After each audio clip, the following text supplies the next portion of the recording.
Welcome to Establish the Edge. I'm your host, Mike Leone, back with another solo episode. If you didn't listen already, make sure to check out the previous episode with 3 players I am worried about based on their week 1 performances.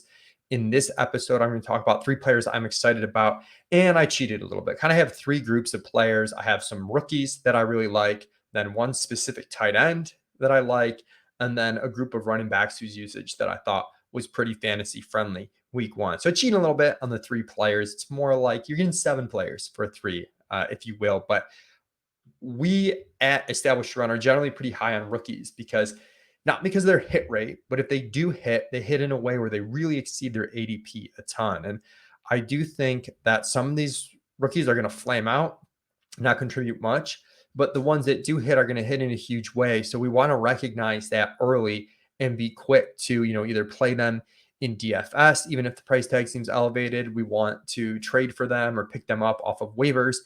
And we're going to start with the surprise from week 1, which is Puka Nacua from the LA Rams, a rookie wide receiver, and not a really highly thought of prospect, not a ton of draft capital there, but he is someone with size who stepped into the Cooper Kupp role pretty quickly for the Rams. And you'll kind of hear that Cooper Kupp role thrown around a bit loosely, like I just did there. And maybe that's not the most accurate way to say it. But ultimately, when you've got a player that earned 15 targets in week 1, you want to pay attention and jump on that quickly, even if you're not sure it's going to last. That's not like a fluke in efficiency. It's hard for a player to win 15 targets. And it wasn't a game where it was the Rams playing crazy from behind like New England was against Philly, and they were just chucking the ball. The Rams were pretty in control of this game in the second half, at least against Seattle. So I've got up on the screen, if you're watching on the Establish the Edge YouTube channel,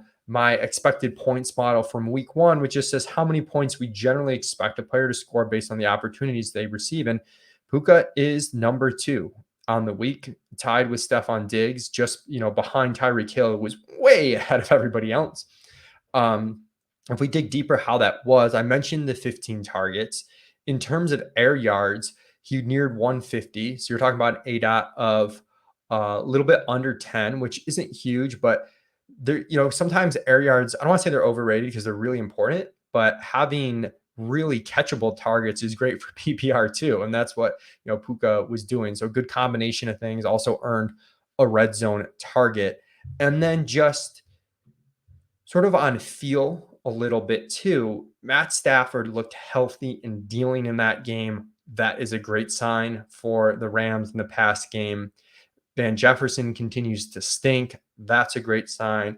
And yes, Cooper Kupp may come back at some point, and if he does, he's going to command tons of targets. But there's some uncertainty there around that injury. There's a non-zero probability he's just done for the season. So, don't rule that out. And if you can get a guy that can get double-digit targets a week on waivers, even if there's a chance it's just like a total flash in the pan, those are the risks you want to take early in the waiver wire. So, really encouraging first game for Puka. And I'll dig into some route participation numbers and stuff. I want to shout out Pro Football Focus for those, and also getting some underlying data from NFL Fast R. So thank you to those guys. And the charts that you are seeing on the YouTube channel, if you're watching, are done by Michael Heary, who is just absolutely fantastic and was able to take my expected fantasy point stuff and make some pretty charts out of those. But Puka had a 90% route participation, played in the slot 30% of the time. So looks really good for him. In this group of 3 rookies that I like, I think Jordan Addison is another one that you want to target early. And, I agree with Ben Gretsch, who pointed this out in Stealing Signals, but some people are saying, well, hold on Addison. KJ Osborne runs 90% plus of the route share there. And what Ben's saying, and I completely agree with, that's not a bad sign. It's a really good sign if Jordan Addison can get over 60% route share while Osborne's playing those routes. And over time, we expect Addison to overtake KJ Osborne because, quite frankly, he's the better player here. You've also got another signal in addition to everything Minnesota did last year that this is a team that's going to throw the ball at a really high rate. And they might regress in terms of game script like they did week 1, and they lose a 1-score game to Tampa Bay, which adds to more pass volume because not only is their pass rate over expectation high, but their expected pass rate maybe gets a bit higher. And then finally, the dude made plays week 1, scores a long touchdown. That's a signal that he's good. It's also a signal that he can earn more playing time with that efficiency. So very, very bullish on Jordan Addison right out of the gate. In our rest of the season top 150 for establish the run, we've got Jordan Addison at wide receiver 32, 66 overall. Quite frankly, I'd take him a little bit higher than that. I think he's a top 30 wide receiver rest of the season with, and with Justin Jefferson there, like that's not a bad thing for a team that's going to throw a lot. That's protection for him. Other guy I want to mention is Dalton Kincaid. I'm a Dalton Kincaid truther and homer. We've got him up to tight end 11 rest of the season. I think there's some signals to be more bullish than that. I've gone back and forth on this with Pat Crane a lot in the offseason, why I like him so much. And Pat was giving me a advanced look at his write-up. You can check that out on Legendary Upside website owned by Pat Crane. But, he kind of said his case against Kincaid in the preseason was that he's a tight end and he's going to have to work ahead of Knox in the passing game to earn a full-time role. But what's happening is the Bills basically drafted Kincaid to be a wide receiver. And that's what Pat said. He says the Bills have weighed in and they don't care even a little bit how he's listed on the depth chart. Kincaid looks like a clear win as a wide receiver with tight end eligibility. And then a really good joke from Pat, except on FFPC where he'll presumably be moved to quarterback. Shout out Taysom Hill. But yeah, if you look at the underlying numbers for Kincaid, wasn't a lot of fantasy success week 1, wasn't a great target share week 1. But the point is those targets are going to come if he keeps being utilized the way it was week 1. And we should expect that out of a highly drafted rookie. He had a 78% route participation, 59% of the time in the slot.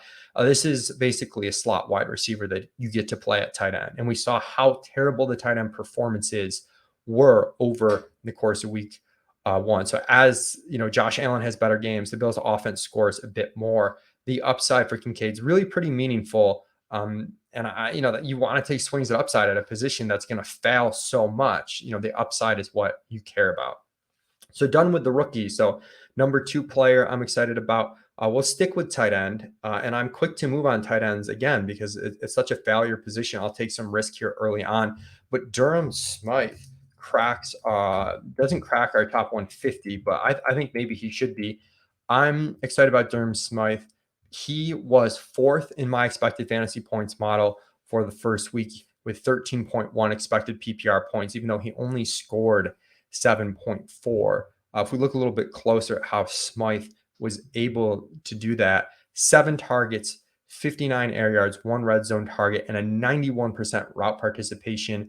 Last year, Miami split up the tight end stuff a whole bunch. That's why I wasn't drafting any of them in best ball. Maybe should have taken some gambles on Durham late. And, is it possible that role doesn't stick? Yes. But if that role sticks for an offense that's going to be good, that's going to throw a lot and going to throw really efficiently, like that's where you want your tight ends. So I think he's a pretty meaningful add right out of the gate for you at tight end.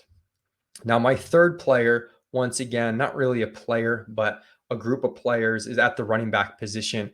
Going to look at Tony Pollard, Christian McCaffrey, who were 3 and 4 in my expected fantasy points model, and a surprise addition to the top 10, which was Tyler Allgeier. And let's start with Pollard, who got 6 goal line carries in week 1.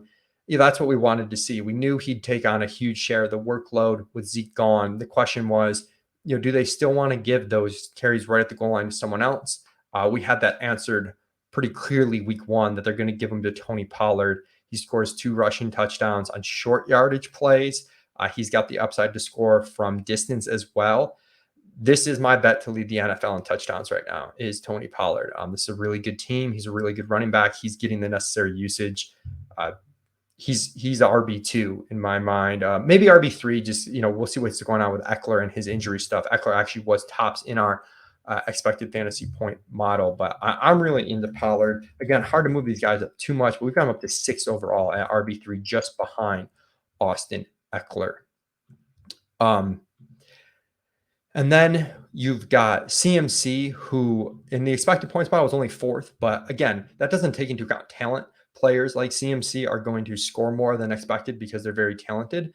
The important part with CMC is he was not splitting with Eli Mitchell while this game was close at all.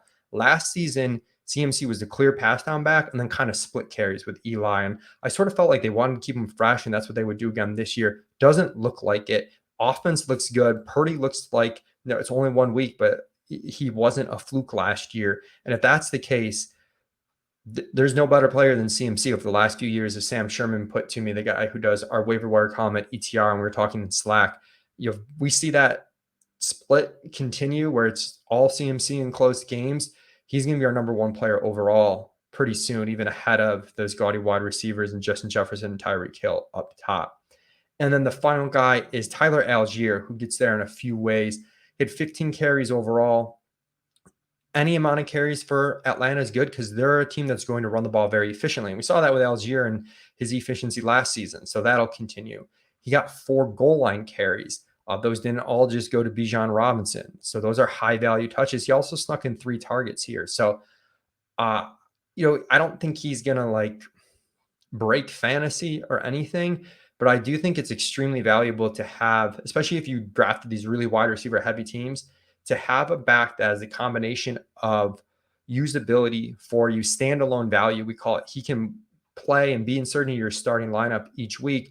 But then if anything happens to Bijan Robinson health-wise, the contingency upside for Allgeier is really, really high. So there you have it. 3 kind of groups of players I'm excited about. You've got the rookie wide receivers in Puka and Addison. You've got Kincaid and Durham at tight end as guys that I would buy pretty quickly and take a chance at that position. And then a few running backs, 2 that were drafted, very early. So it's not exactly that you can swing them in trades, but I do think we're seeing extremely positive signs for Pollard and CMC. And also, Allgeier is a sneaky buy candidate if people just think that was a fluke week 1. Thanks so much for tuning in, everybody. I'll be back later this week with Adam Roush to go over the GPP game scores for week 2 and to try and help you set your DFS lineups with that.